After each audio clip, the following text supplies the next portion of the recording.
Remote কড়াই কতটা আহত রিমোট কাড়া আহত হয়ে গেছে মোটামুটি, বড্ড মারিছে। মহাদেব অধিকারী যে দিয়েছে এই এখন মানে 6 মাস বলতে লাগে, মানে তাড়িব অবস্থা, মানে এই চোখটা কাঢ়ি লিব এই নাই করে যাবে।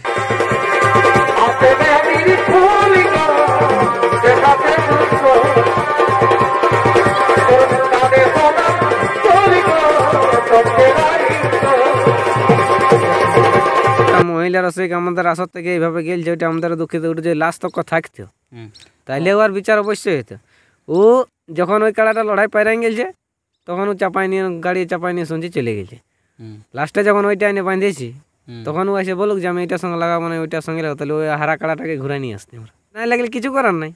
এমনিতে তো সব হারিয়েছি, আর 3000 টাকাটার জন্য কি হইতো আমাদের? তাহলে হারা কাড়াটা নিয়ে আসতেন, যদি মাথা না দিত তাহলে 3000 টাকা প্রাইজ দিয়ে দিছি।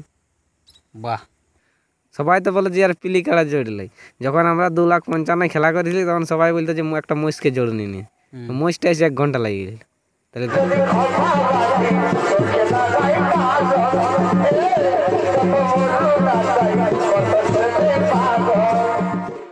নমস্কার, আমি অশোক আর আপনারা দেখছেন পিয়ার পুরুলিয়া। তো যাই হোক, গতকাল আপনারা জানেন ধানসুড়া আসরে কাড়া লড়াই পার হয়েছে। তো আপনারা সেই রিমোট কাড়া লড়াই দেখলেন, খুবই ধস্তাধস্তি লড়াই, প্রায় আনুমানিক 40 মিনিটের কাছাকাছি। তো মেলা কেমন কি পার হইল, কতগুলা প্রাইজ ছিল, কতগুলা গেছে, এবং আরও বিস্তারিত তথ্য আলোচনা করব। এবং এই সাক্ষাৎকার পর্বের শেষে যে রিমোট কাড়া এখন কেমন অবস্থায় আছে অতক্ষণ লড়াইয়ের পরে, সেই ভিডিওটা আমি তুলে ধরব। সঙ্গে রয়েছেন যেটা সকলে সুপরিচিত কাড়া রসিক বাসুদেব বাবু। তো সরাসরি ওনার সাথেই আমি সাক্ষাৎকার করছি, ভিডিওটা আপনারা শেষ পর্যন্ত দেখতে থাকুন। নমস্কার, জোহার। নমস্কার। একটু নাম পরিচিতটা? আমার নাম বাসুদেব মাহাতো, গ্রাম ধানসুড়া, পোস্ট চাঁচড়া, থানা জেলা পুরুলিয়া। কালকে লড়াই কেমন পারিল? লড়াই ওটা বলতে হবে, ধানসুড়ার মাটি ওঠে, আমরা তো বলে দিই যে কাড়ালা কোথাও লাগবে না সেই কাড়ালা আমরা দেখি নিয়েছি মাথা দেয়। যেগুলা গায়ে শুদ্ধা লাগবে না, যদি উয়ার নিজের গায়ে না মাথা দেয় তাও এসে আমাদের মাটি মাথা দেবে। আচ্ছা, কেউ বলতে লাগবে যে আমার অত বড় লাগনি কাড়াটা আছে ধানসুড়ার মাঠে লাগে না বলে, আর আজও পর্যন্ত এটা হয়েও নাই। সবাই জানে যে সবার ভালো ভালো কাড়া যেগুলো কোথাও লাগে না সেই কাড়ালা আছে ধানসুড়ার মাটি লাগে, আর সেটা লাগে না লাগে 1-1.5 ঘন্টা করে লাগে। প্রত্যেক বছর 1 নম্বর কাড়া খেলা তো আমাদের 1 ঘন্টা করে হয়েই, এই বছর এটুকু কম হইলে মানে আমাদের গাঁয়েরটাই পালাইলে তো লোকেরটা কি বলবো, কমিটিরটাই। 1 নম্বর লড়াই কতক্ষণ হয়েছে? মোটামুটি ওই 25 থেকে 30 মিনিটের মতন হবে। 2 নম্বর? 2 নম্বরটা হয়েছে 35 মিনিটের মতন হয়েছে। তাহলে 1 নম্বর লড়াই ছিল মতিলাল মাহাতো ভার্সেস যেটা নিমাই মাহাতো হরিহরপুর, যেটা সুরতডি আগে। হ্যাঁ, ওই কাড়াটা বলে ফটিক মাহাতো। ওই কাড়া লড়াই কিন্তু হইলো মতিলাল মাহাতোর কাড়ার সঙ্গে প্রায় 25 মিনিট। আর 2 নম্বর লড়াই রিমোট ভার্সেস মহাদেব অধিকারী পলমা। 7 বার জয় ছিল কাড়াটা, একবারও পরাজয় হয়েছিল না। মানে সে লড়াইটা বিরাট ব্যাপার, যারা আসছিল তারাই বুঝতে পারবে। মানে রিমোটের কিন্তু যাই হোক তার ছিঁড়ে দিব আর কি, মানে একদম যেমন রিমোটের ব্যাটারি খুলে দিব এমন দিতেছিল। আচ্ছা, মানে ফিউজ কাটবো অবস্থা হয়ে গেছিল রিমোটের, যেরকম মাছ দিতেছিল আর ঘুরাই মানে যেদিকে এই বাজড়া বই নেই রিমোটকে। হ্যাঁ, যতক্ষণ খেলেছে ততক্ষণ। আরো অনেক মহাদেব অধিকারী অনেক ধন্যবাদ আমাদের আসরে এত সুন্দর খেলা দেখাবার জন্য। আর আমাদের তো সবাই তো দর্শক, তো আমরা সবাই তো কেউ তো আর ভালো বলে না, খারাপই বলে। তো আমরা তো খারাপ বটি, ওটা তো আর বললে লাভ নেই। নিজে ভালো বললে কোনদিন ভালো হয়নি, আমরা খারাপ লোক বটি। আমাদের ভাষার যদি লাগে নাই, পছন্দ লাগে নাই কারো। আচ্ছা, তবে আর কি, তবে আমাদের আমরা ভালো হওয়ার চেষ্টার দরকার নেই, আমরা ভালো হতে পারবো না কেউ। যেমন আছি আমাদের এমনি ভালো, যার ভালো লাগে সে আসবে আমাদের মাঠ খেলা দেখতে, তো না আসুক। সবাই তো বলে যে আর পিলি কাড়া জড়লাই, যখন আমরা 2,55,000 খেলা করেছিলি তখন সবাই বলতো যে একটা মহিষকে জড়নি নিয়ে, মহিষটা এসে 1 ঘন্টা লাগিয়ে গেল। তাহলে দেখো কেমন মহিষটা জড়ে নিয়েছিলি আমরা, যে মহিষটাও এসে 1 ঘন্টা লাগিয়েছিল। তাইলে ধানসুড়ার আসরে মহিষও এসে লাগে, সেটা দেখবে তখন। তাহলে মাটিটারই গুণ আছে, যে একটা মহিষও যদি বাজার আসর আসে লাগে, তার কি বলি। তাহলে মেলা ঠিকঠাকই পার হয়েছে। হ্যাঁ মেলা মোটামুটি ভালোই বেরিয়েছে, একটাও প্রাইজ থাকে নাই ওই জন্যে। একটাও তো প্রাইজ নেই কে, শুধু দুটা প্রাইজ আছে, বাকি সব গিলে গেছে। কোন কোন প্রাইজগুলো গেছে? সব গিলেই 1 নম্বর 2 নম্বর আর 2 নম্বরটা লাস্টেরটা আছে, বাকি সব প্রাইজ লেগেছে। 2, 2, 3 হ্যাঁ আর 7, 3টে প্রাইজ আছে হ্যাঁ, কমিটির। বাকি সব গিলে গেছে। বাকিগুলো সব কাড়াই কিন্তু কমিটি কাড়া আরে বহুত হয়ে গেছে।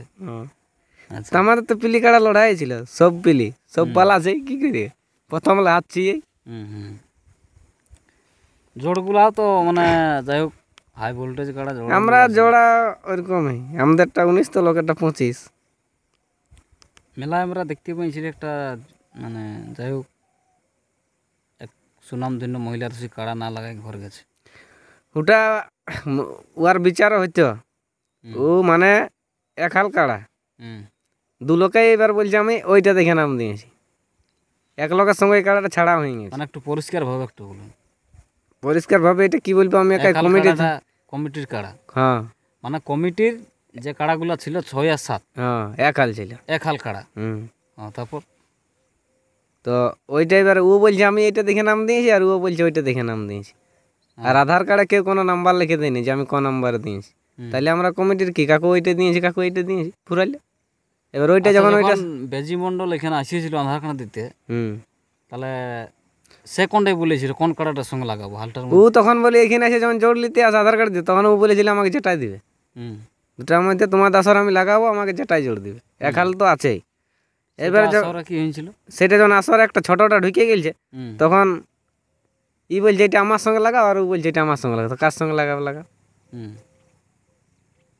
তাহলে আসরে বেজি মন্ডল বলছে আমি ওই কাড়াটার সঙ্গে লাগাবো 6 নম্বরটার সঙ্গে। আর এবারে যে আসেছে ও মানবে, যার সঙ্গে 6 নাম্বারটা জোর দিয়েছি, তাহলে ও কি দোষটা করলো? আচ্ছা। তাহলে মানে ওই পাথরটির যে জড় হয়েছিল ওরা বলেছিল মানে তোমাদের যেটা ছাড়বে, আর বেজি মন্ডলও বলেছিল যেটা ছাড়বে, যেটা ছাড়বে। কিন্তু আসরে কিন্তু নিয়মটা চেঞ্জ হয়ে গেল হঠাৎ, যে মানে ওরা বলছে আমরা ওই কাড়ার সঙ্গেই লাগাবো, ছোটটার সঙ্গে 2 লোক লাগাবো। আচ্ছা। তো ছোট বড় এমন কোনো ছিল না, দুটাই সমান হাল বটে একই রকম, একটুকু 19-20। হ্যাঁ, আপনাদের কাড়া তো বয়সও কম ছিল। আমাদের এই 4 দাঁত জোড়গুলা, তোমার জোড়গুলা সব 4 দাঁত, তাহলে বেশি উঠলো বাদে। যতই যে বলুক না জোড়গুলা সব 6 দাঁত করেই ছিল। আচ্ছা। আমাদের গিলা 4 দাঁত করেছিল। এমনিতে বহুত কিছু, আমরাও বাইরে জোড় করতে গেলে বহুত কিছু বলি। আচ্ছা। তাও একটা মহিলার রসিক আমাদের আসর থেকে এইভাবে গেলছে, ওইটা আমাদের দুঃখিত উঠে যে লাস্ট তক থাকতো, তাইলে ওর বিচার অবশ্যই হতো। ও যখন ওই কাড়াটা লড়াই পাইরাই গেছে, তখন ও চাপাই নিয়ে গাড়ি চাপাই নিয়ে শুনছি চলে গেছে। লাস্টে যখন ওইটা এনে বাঁধেছি, তখন ও এসে বলুক যে আমি এইটার সঙ্গে লাগাবো না ওইটার সঙ্গে লাগাবো, তাহলে ওই হারা কাড়াটাকে ঘুরাই নিয়ে আসতে আমরা। কমিটির আমাদের ওইটা লাস্টে সিদ্ধান্ত হয়েছে যে লাস্টে বিচার করবো, যদি ওইটার সঙ্গে না ছাড়ে তা আমরা ওই হারাটাকে ঘুরাই নিয়ে আসতে। আচ্ছা। হারা কাড়া যদি নাই লাগতো, না লাগতে তো কী করবে, এটা প্রাইজ দিয়ে দিতে। হ্যাঁ তো কি, যদি না লাগলে কিছু করার নাই। এমনিতে তো সব হারিয়েছি, আর 3000 টাকাটার জন্য কি হইতো আমাদের? তাহলে হারা কাড়াটা নিয়ে আসতেন, যদি মাথা না দিত তাহলে 3000 টাকা প্রাইজ দিয়ে দিছি। বাহ, কি তো তাহলে সে কি তখন তখন নাই?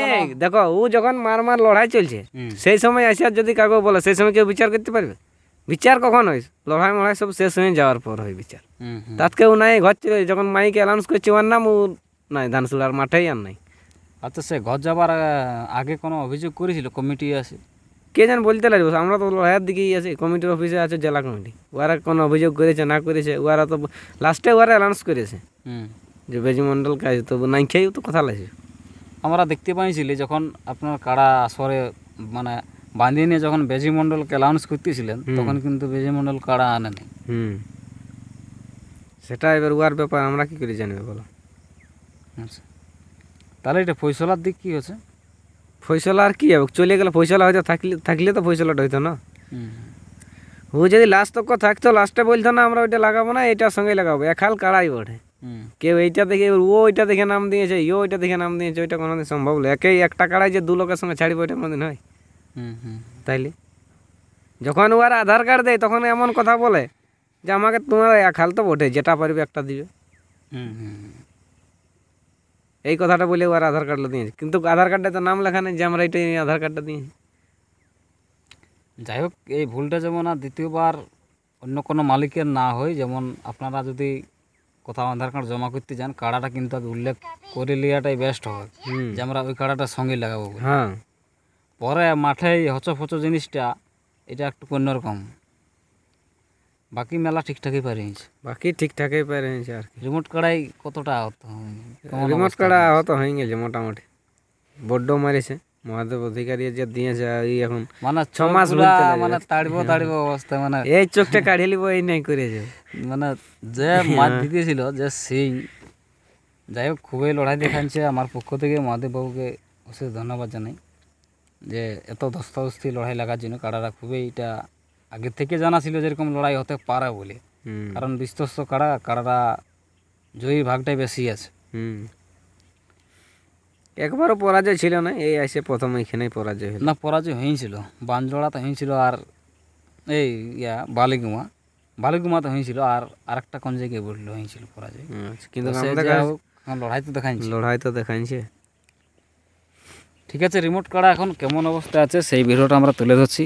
ভিডিওটা দেখতে থাকুন। ধন্যবাদ জানাবো আমি বাসুদেব বাবুকে ওনার নিজস্ব মূল্যবান বক্তব্য বা সময় আমাদের পিআর ফুলা চ্যানেলে দেওয়ার জন্য। তো দেখতে থাকুন সেই কাড়ার ভিডিওটা।